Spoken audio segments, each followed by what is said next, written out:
parts I want to dive into. One is kind of like, what are the future goals? And the other one I want to know around is like, kind of like, you know, mentors are a word that gets thrown around a lot, but it's, you know, it's like that mentor, where do you get your learnings from? Be people in the office or people external, or might be people you're watching, like you touched on Tom Panos and Josh Vegan. Yeah. I think that's really crucial. So let's start there first, is like, where do you get your learning? Because what I'm getting from you obviously is you're laser focused. But I can definitely see that you're someone who wants to like ongoing learn and not get to that place where you're like, oh no, I know everything. Complacency. Now. I'm done. So run me through a bit about that. So for me, I like the hardest part when I had got into the industry and you get into sales, you know what, a lot of it's sometimes just wanting someone to share your wins with, isn't it? You know, you sell a property and I remember when I first started, you'd sell something, you'd be buzzing and everyone around you's buzzing, but then after a while, everyone within your small team, it's not that same feel anymore. It's not like you come back and you're sharing your success with them, and especially in a sales role. When you're like the other guys in the office, they love you, sure, but they're competing against you in their own mind, in their own space, within the office. Everyone loves seeing someone do well, but they also like to see themselves do better. So I noticed that early on, that you can sit there and you can come into an office and you can be stoked and you can think everyone around you is very happy for you. And don't get me wrong, my office has always been super supportive of my success and with anyone else's success. But I think there certainly becomes a point where you can make the other guys who aren't maybe having the same wins as you feel disheartened. And I think that was a big learning curve for me, because you're never meant to come in and overshare your success and how happy you are and things are going well. Because I certainly share when things aren't going well. There's a lot of F-bombs and a lot of things broken, kicked and destroyed. But you know, that aside, it was sort of more so like, okay, that's a real eye-opener for me. I need someone out of the industry, or maybe not even out of the industry, but out of our area, who's just not in my day-to-day that I can ring for stuff. So I have all different types of mentors. So there's a guy, Paul Moore, who's the head of Captain's Club for LJ Hooker. Awesome. Mate, he's been instrumental. Like he's such a good guy. He'd be, I'd say early 60s. He's worked in the industry for a long time. He worked in that Sunnybank Hills, Queensland area. Oh yes, solid. Had a great office, absolutely killed it, but just Mr. Consistent. You know, and he's just a guy who simplifies real estate. So when I start overcomplicating it, I just ring him and say, mate, this is where I'm at, and it's this and this and this, and he goes, dumb it down. It's not, you're overcomplicating it because you're looking for reasons for whatever it may be. So he's someone I can certainly turn to. You know, then like we talked about before, Hermione, she was the first real estate coach that I had. I think it's important to find someone who's not just a coach that is just going to give you general advice.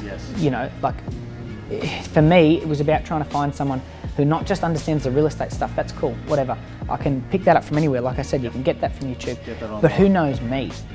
You know, like the relationship I've got with Hermione is outstanding. Like we've known each other for years. She knows when I'm having a dummy spit. She knows when I'm sulking, and she can pull me out of that rut so quick. Like I said to you before, mate, I went through this hot streak and I was listing everything. I thought, I can't be touched. How good's this? I'm back. And then the following week, like every real estate agent's been through, you're just in the depths of depression. You've lost everything and you've gone, how did that happen? That is just madness. It just happens so quick. It's just a roller coaster ride of emotions where you just, and anyway, I thought, oh, I don't know what I'm going to do. I rang Hermione and I reached out like I normally do, just for general chat. She goes, all right, let's meet, let's chat, and we'll go from there. She just pulled me apart, like, quickly. Because we sat down and she's like, so why are you losing listings? Oh, fee droppers, there's cheaper agents in the area, there's guys with cheaper marketing. Oh, it's just a nightmare. You know, you can't win. And she'd go, okay, well, when you first started, you had less experience and your fees were still the same. You're still charging fair fees. So why is it now all of a sudden a problem? When you've got more experience, you've sold more property in Terrigal than any other agent over the last 2 years, yet you still can't seem to close. What's the problem? And when, you know, she just said, let's do some role play. Let's just, you know, pitch me, you know, tell me why I should sell through you. And the whole time we went through that presentation, you know, I felt good, thought, you know, how good's that? At the end of it, she just said a lot of it's just energy was off. A lot of it's probably more like a you-based, rushed process, because I think you can get to a point where you know you're confident in what you do and you're good at what you do, but you can probably stop explaining that journey to the client and you can start telling. And a lot of it was like, it'd be no different to going to buy a car and you speak to the car dealer and he says, takes one look at you and goes, all right, yep, wearing a suit, looks pretty sharp.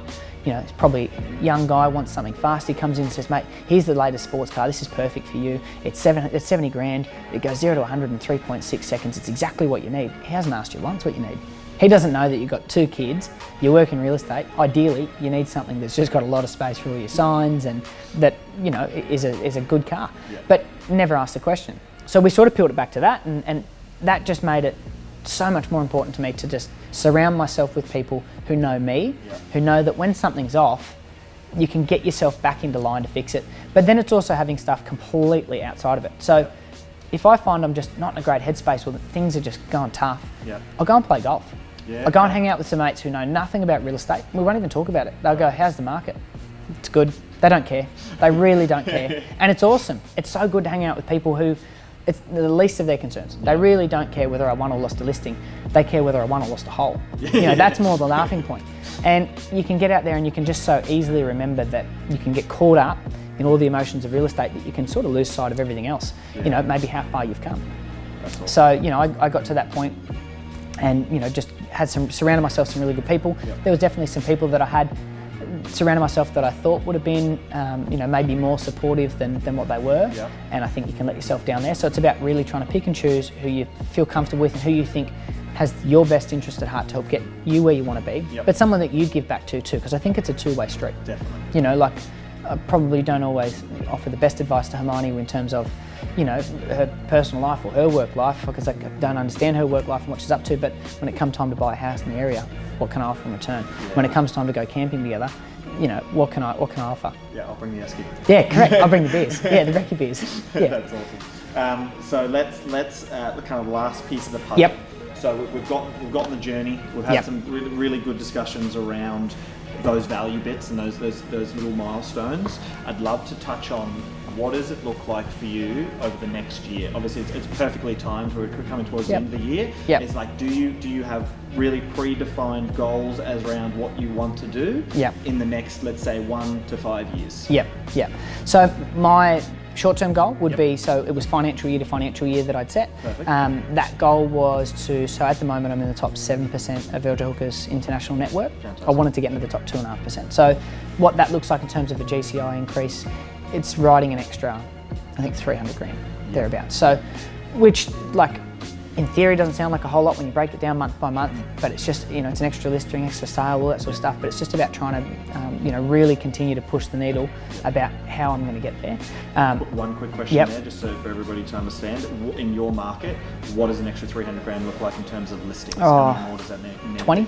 20. Okay. Yeah, but that's 20 sales, not even listings. 20, of course. So 20 sales, and what do you did last financial year? So first year in real estate did 350 GCI.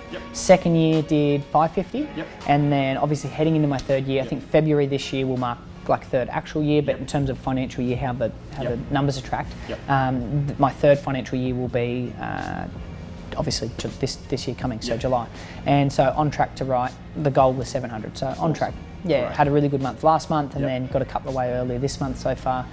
So it's looking good. But yeah, the goal is to just get to that 700. But again, as I said, it's not so much about financial remuneration, or it's not just about, you know, being able to say I'm in the top 2.5% of the major network. That's not the point. The point was, for me, I'm goal orientated. It was really cool to just know, you know what, I just want to climb to that next level and that next level. And when I get to the, you know, the top of wherever that may be, I'm sure I'll find something else I can climb. Yeah, awesome. So is that what is it that drives you to want to progress? I think just betterment. You know, like, it's always just a good feeling when you know, you're able to help someone or do something, and you know that you can lean on the experience or something that you've done this time round so much better than what you did last time. So it's just about always getting better. I really enjoy that. And, you know, I still get like wins over the small stuff. I like, you know, putting a salsa on it. Mate, still wrapped with that. Still so wrapped with that.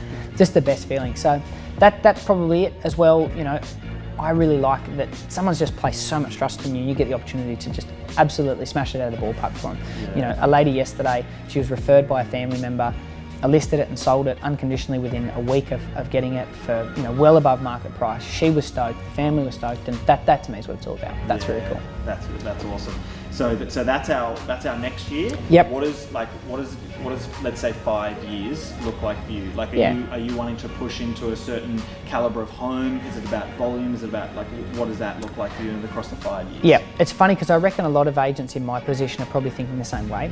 You get to that really hard shift. So I stuck to an area rather than a specific style of property. So I stuck to Terrigal as a whole and that 2260 postcode. But I don't really specialise intentionally on anything. I've become a bit of a like townhouse tyrant, but not by choice. It's just that's what I've been listing, and you can so easily get pigeonholed into that. So I've been listing a ton of townhouses, and so you start getting call-ins for townhouses, and then that's it. You're on that roller coaster of just townhouse, which is sweet, and you love all bits of stock. Yeah. It's really hard to try and specialise. I reckon it's really hard to try and specialise in one particular thing, Yes. especially because it's like in the area where we work, you've got units, duplexes, townhouses, houses, acreage, beachfronts. Wow. We've got such a mix. Yeah. So for me, it's probably too diverse a market to want to give any of that away, and that's what I love about where we work and where we live, Yeah. the diversity. You can list and sell. 5 minutes you can be on a paddock with a cow, 10 minutes you're on the beach. Like it's the strangest thing. It's just such a polarising match of properties. It's just crazy. So that for me was probably one thing. I'm still probably learning like everyone else. I'm at that point now where I'm trying to figure out, how do you break into that next price point? Yep. My average price would be about 800. Yes. How do I get into that 1.2, 1.3 mark? So that's learning now. So that for me is back to the drawing board about, okay, what does that look like? What do I need to do different to start breaking into those markets? Where are those particular properties? Yeah. Who are they using now and why? Yeah. So still in the study stages, but the next 5 years for me is just trying to just year on year grow. Like my thoughts have always been to try and double what I'm doing. Yes. I keep it real simple like that. Like if I can just do double what I did before, it's sweet. Sure, I might not ever get there, but that's cool. I'm so okay with that. That's awesome. Because if you're doing, if you're aiming for double and getting half, you're still, better than where you were. Still growth. Yeah. Still growth. I love how casually you say, just double what I was last year. Yeah. Still yet to do that. I've come close. attitude. I went 350 to 550, so it's getting there. Still awesome. Still falling short, but that's good. That's so good. Mate, I think that's awesome. Thank you, bro. Really appreciate your time. Cheers. Thanks for having me. Awesome. Love the story. Nah, good. I'm glad it was a bit of laugh. Yeah, it was really, really good. Yeah, good. Did you remember to hit record?